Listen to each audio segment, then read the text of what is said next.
Hello and welcome back to the Spiked podcast. I'm Tom Slater, editor of Spiked, filling in the hot seat this week for Fraser Myers, who is away.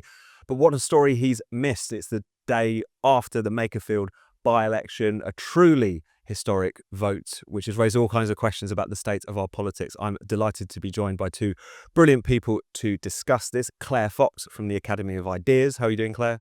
I'm very well, thank you. And Julia Hartley-Brewer from Talk TV. How are you doing, Julia? Very well. She gets a brilliant. I don't. Just saying. That wasn't conscious. The brilliant Julia Hartley-Brewer and the brilliant Claire Fox have joined us to discuss this by-election, and there is so much to discuss. So the headline results, as people will have seen, Andy Burnham winning this seat very comfortably, 55% of the vote. Reform UK coming a pretty distant second with 35%, and in third place, Restore Britain, the challenger party to reform on the right, sweeping up around 7% of the vote. So just to kick things off, Claire, what do you think this vote means? And do you think it's striking the margin by which Andy Burnham won in this case? That's a very existential question. What does this vote mean? But anyway, I suppose the first thing to say is that the vote is likely to have an impact on the future of the country for all the reasons that everybody has already said, so I won't be unoriginal, but it's one of the reasons why the vote was so large, in my opinion. Because, you know, if you're in the Makerfield constituency, no disrespect to the people of Wigan and surrounds, but, you know, it's like suddenly the whole world says you're responsible for something big happening, right? And they then say that you could vote the future Prime Minister of the country. So it's not just like a local by-election anymore. And is attractive for a number of reasons. You might have the Prime Minister as your local MP, never, you know, a bit glamorous. And secondly, they quite like him, right? They don't associate him with Labour. In fact, he's done everything to disassociate himself from Labour. Everybody in the area, absolutely everybody, hates Keir Starmer. So this is the Keir Starmer outvote. And so you can sort of see how they won. I'm delighted, by the way, that the turnout was so high, because that's what we should all want as Democrats. We don't want this decided by a kind of lackluster, unengaged electorate, and they were well and truly engaged. But why it was odd was because we associate that whole area with a very recent, just at the local elections, massive humiliation of Labour by Reform. And so it's a kind of weird one, because Reform stood and they undoubtedly didn't perform as well as people anticipated. Over recent weeks, I'm not saying I called it, I just I guess they weren't going to win. I didn't think it was close from people I was talking to, both people in the Labour Party and people in Reform. So I was kind of getting both crowds confirming what I thought. But the gap was much bigger than I'd anticipated. I mean, it really is a kind of resounding victory for Burnham. So, you know, that's it. And I suppose the only other thing to say at this point is just that, you know, despite that, for me, Burnham is a hologram. You know, just a kind of empty. I mean, the disappointment that I have is that all these hopes and this sort of big, almost international discussion about what's happening in Makerfield is about Andy Burnham. And then you have to go, oh God, Andy Burnham. Who's Andy Burnham? Oh, I know who Andy Burnham is. He's that guy who is got nothing going, you know, doesn't say anything politically. I consider him to be a kind of nice local chap who's not done a bad job as mayor, but is actually should be held to account for a wide range of things that he didn't do, whether it was the grooming gang stuff that he failed to act on, the fact that he took credit for other people's work in relation to both housing and transport, all sorts of things I can say about him, which I won't bother now. And we're meant to be excited by it, but I don't want to undermine the democratic rights of those voters who think, well, you know, we'll make our little mark on history by getting the Prime Minister elected. No, it's so historically unique, that. And Julia, to bring you in here, what do you think this says about Reform, how they're shaping up? Because as has already been the case, people have sort of declared that their rise is over. This has shown that the wheels are coming off, all the usual cliches deployed. But what do you think this says about how Reform are doing? It's the usual Westminster bubble, completely overreacting to everything, and absolutely any single vote, whatever it's a general election or a by-election, this tells us 20,000 things that, when it doesn't. Remember the end of two-party politics, the return of two-party politics? They're always predicting things based on one particular vote. Look, this was agree with Claire. Look, you can't deny this is an amazing victory for Andy Burnham. The size of the actual vote, people turning out, the size of his vote, the size of his majority, the fact he increased it by 10 percentage points or 20 percentage points, I think, on the last guy. I mean, look, there's no question at all. But, was this a vote for Andy Burnham or was this a vote against Keir Starmer? Because I'm thinking if I lived in Makerfield, I'm not these days, I'm a floating voter of years, but would I not necessarily a natural Labour voter at this current time, given their policies and their track record? Would I have voted for Andy Burnham just to get rid of that god-awful man, Keir Starmer, from number 10? You know what? I think I probably would have. An extra Reform MP isn't going to make a difference. Andy Burnham does make a difference. But this is where we're in the same situation as we were in July 2024, almost 2 years ago, where this message of just like Keir Starmer's won this amazing majority, as we know, incredibly shallow majority. Basically, it was a rejection of the Tories. People either didn't vote Tory or they turned to vote Reform. They split the right-wing vote and Labour got in. And I think this is what's happened now. Now, it wasn't Restore that was taking enough votes from Reform that meant the Reform didn't get in. It was, not necessarily the best choice and most well-vetted candidate from Reform. But the point is, as you say, Claire, you've got a moment as a voter in Makerfield to actually have a major impact, getting rid of one of the most hated people in the country. You're going to take your chance, aren't you? And when a lot of the commentators, I mean, you can virtually see the supposedly politically neutral news presenters and political editors on the telly and hear them on the radio, virtually, I mean, oozing with excitement. And this is what they were like about Keir Starmer, the great white hope, this knight on shining armour, and how he, on these quotes from all these people on the left saying, these are the people of Makerfield standing up against hope and against hate and division. By the way, a load of those people voted for Reform in the local elections just a few weeks ago. Suddenly they're now acceptable people. They're no longer bigots and hateful people. Very difficult to square that one. But fundamentally, this isn't, a high water for Reform that's been reached and now they're going to ebb away. This was a very, very unique situation where you got a chance to oust a hated, useless sitting prime minister, and you'll take whoever is an option. Do I think that Andy Burnham is going to be any better than Keir Starmer? He's more fun. He's got more charisma. Not a high bar, admittedly. But I mean, let's be honest. He can communicate much better. But at the end of the day, he's as untried and untested, realistically, as the Prime Minister. And I'm afraid, I think all the people who are very excited today about change, because we had a lot of that talk, didn't we? Change in July 24.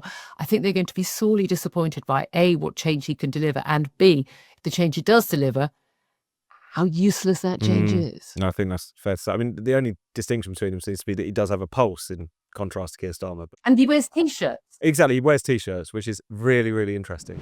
When people think about an independent publication like Spiked, they think about the writing, the debates, the ideas. But there's a lot more happening behind the scenes. It's subscriptions, events, books, emails, reader relationships, all the practical things that help turn a publication into a community. And those practical things really shape how people experience a brand. I know that as a customer myself. When I've bought from a Shopify-powered store, the experience feels simple and seamless. Browse, buy, get updates, done. You don't notice the technology because it just works. For a team like us at Spiked, that ease can make a real difference, helping us spend less time managing systems and more time growing our audience. That's where Shopify comes in. Shopify is the commerce platform behind millions of businesses around the world and 10% of all e-commerce in the US, helping everyone from well-known brands like Penguin Books and Huel to small independent organizations selling directly to their audiences. If you're selling online, Shopify helps you get up and running quickly, with hundreds of ready-to-use templates that let you build a professional-looking store without needing a team of developers. It's also packed with AI-powered tools that can help with everything from product descriptions and page headlines to enhancing your product photography. And when it's time to spread the word, Shopify makes it easy to create email and social media campaigns, helping you reach customers wherever they are. Best of all, Shopify gives you expert support on the practical side of running a business too, from inventory management and shipping to returns and payments. So if you're ready to sell, you're ready for Shopify. Start your business today with the industry's best business partner, Shopify, and start hearing this noise. Sign up for your £1 per month trial today at shopify.co.uk/spiked. Go to shopify.co.uk/spiked.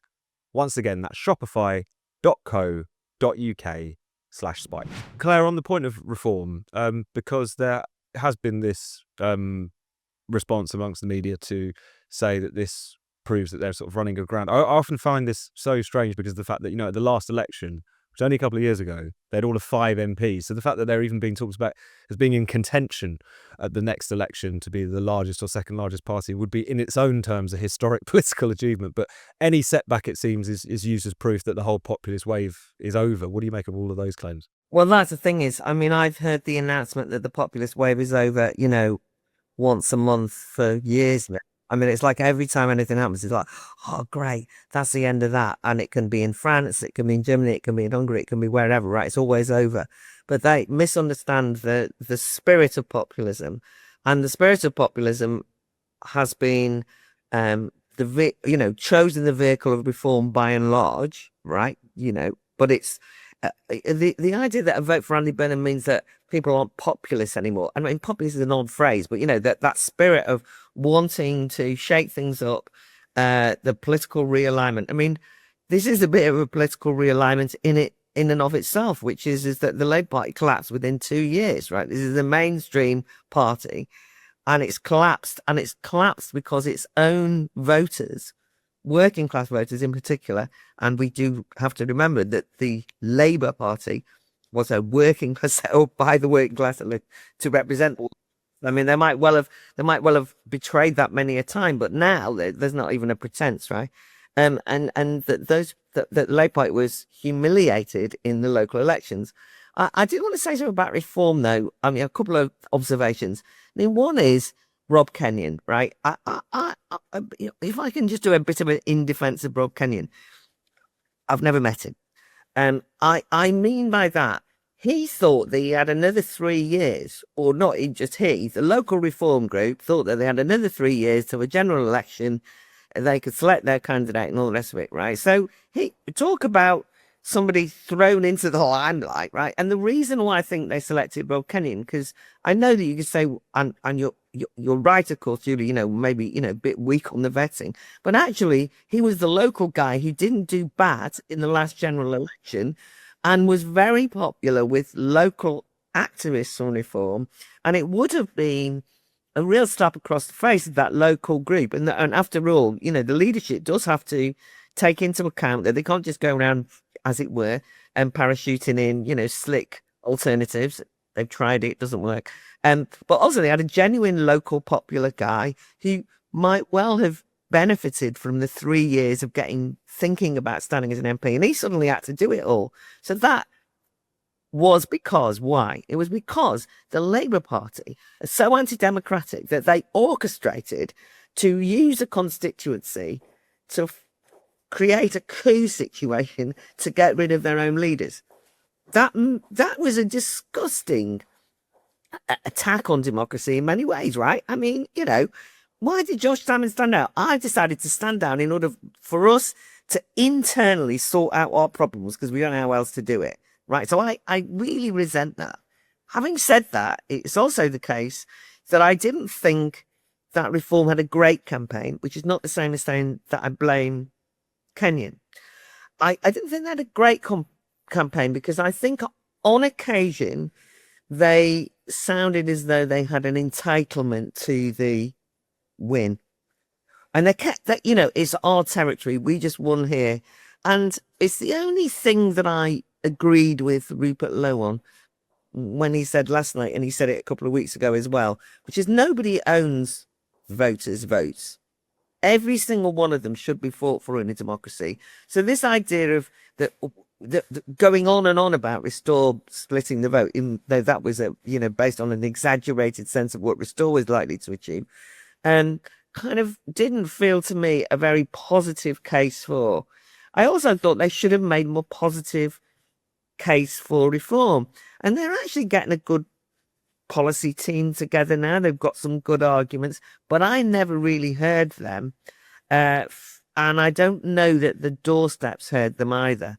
So I just think it was too anti-Labour or anti-Restore. Well, but that's where this is a unique by-election, isn't it? That it just became about Andy Burnham. Both sides, both reforming. Nigel Farage made this point this morning in a video. Basically, their campaign was, vote for us to get rid of Starmer.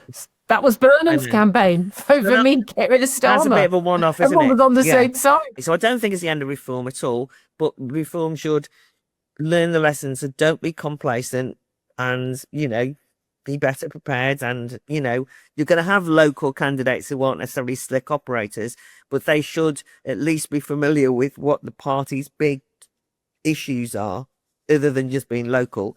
And just on the Restore stuff, and I know that Spikes have been doing things on this. I mean, I am concerned about the ethno-nationalism, downright racism, to call it what it is, of some people around Restore, who they seem to regard well, and some very unpleasant anti-Semitism from some of the people that they haven't denounced, and let alone the fact that, we've actually got the equivalent of BNP joining their ranks without any criticism. Right, you got all that going on. I'm very worried about all that. I mean, I'm worried about it politically. I think we have to take into consideration the fact there's a group of young people who think that this is the appropriate way of behaving. But I suppose I want to, I want to also say that they have a lot of people who will have voted for them. Even if it was only 3,000 in the end, but they won't have all been going around putting my tick next to an ethno-nationalist new party who got a particular weakness on Jew hatred, right? I don't think so anyway. I think that it's much more that they're the challenger party, that there is this problem for reform, which I don't know how they resolve, which is if they were to become the government and they hadn't done any work on policy and then got anyone who knows how to run government, we'd all be going, you irresponsible idiots, how immature. You can't just play student politics. But because they're trying to be all grown up and do all these grown up things and look like they can run the country, then there starts being a little bit like, I want to be in the rebel party. And so there's a little bit of that. But don't you think that Andy Burnham is facing a problem with that as well, which is, of course, he's Mr. Cool King of the North. He's the one, and he played the blinder. He was on my talk show regularly during lockdown. He was trying to get extra funding for, the not just Manchester, the people of the North when they were in tier 4 or whatever, when the Westminster central, centric government was not thinking about that. He's played a blinder, and he's been able to completely distance himself from everything that Keir Starmer's done, all of the U-turns, all of the mishaps, and all of the failure to deliver this mythical change that we hear so much about all over the manifesto in 2024. But watching Burnham's speech today, after he won, yet he was talking about people have voted for change. I mean, change to what? From what? To what? When? How? How are you paying for it? What are you going to do? And then there's just no detail. Exactly the same problem we have with Keir Starmer. Now, Keir Starmer, they were the alternative. Burnham was the alternative. Well, any moment now, whether or not cabinet ministers talk the prime minister into resigning, or whether there's a leadership contest, coronation, whatever happens, very, very likely, you'd be crazy not to put money on him to be the next prime minister, and pretty soon. At that point, he is the establishment. He's the person he's the person who governs, and therefore to govern is to choose. He's the person who will then have those difficult 400 MPs, many of whom are backbenchers, never worked in the real world, have no idea. No evidence, by the way, that Andy Burnham himself knows what Rachel Reeves' fiscal rules are, given that he wouldn't actually tell an interviewer the other day what they were, even though he's saying he's going to stick to them. He's got no money, no room for manoeuvre, no evidence whatsoever he has grasped the really big issues about needing to spend on defence, cutting net zero, bursting the welfare bubble and slashing that in massively. There is no evidence he has grasped any of those big issues. Cheaper bus fares, renationalise an industry here or there is not going to make enough difference to people's lives. It's not going to grow the economy. So he's going to be Mr. Change, who can't, won't, will not deliver change. In 2 years' time, he's going to just be Keir Starmer, but with a slightly nicer personality and a T-shirt. And people think that the charisma and the personality is what is going to keep him above, where Labour languishing at 19 points in the polls right now. But, Boris Johnson had heaps of charisma. People who would never vote Tory in their lives and voted for him. People follow him down the street. had weird attraction for women. I don't even understand that. But you know what? That charisma kept him in post for 2 years. I think I've got to be honest with you. I woke up this morning to the result. I think it's hilarious. I love the fact you've got a whole load of people basically absolutely convinced this is the guy. He's going to deliver. Everything's going to change now. We're going to get the government we voted for.